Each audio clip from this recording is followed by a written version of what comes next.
Здесь мусор сыпется, как из рога изобилия. Однако этому муниципальные власти только рады. Ведь Шатойский полигон, кстати, единственный в горных районах Чечни, рассчитан на 60 лет. На месте свалки твердых бытовых отходов. Раньше был лес, а вот сегодня котлован. Районные власти признаются, все это благодаря главе республики.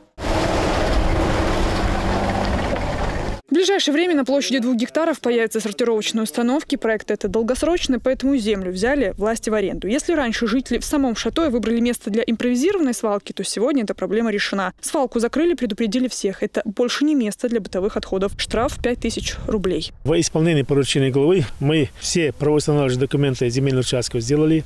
Как вы видите, она огорожена. Здесь у нас есть вагончик, стоит сторожевая будка, здесь шлагбаумы. Есть все требования, которые были разработаны в Пачан.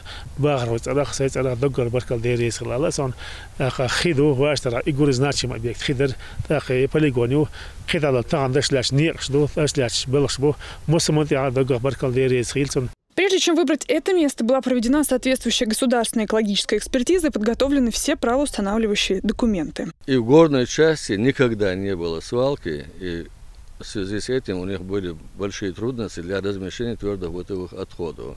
Но сейчас вот и Тумкалинский, и Широевский районы уже вопрос отпадает. В районах у нас нет такого полигона и свалки узаконенные. Глава администрации Шатойского района Шадид Чебагаев отмечает, на этой свалке места хватит любому мусору. Близлежащие районы также могут воспользоваться территорией данного полигона. Для этого необходимо заключить договор с соответствующими ведомствами. Алевтина Ванадыкова, Магомед Мударов и Дауд Куроев. Новости.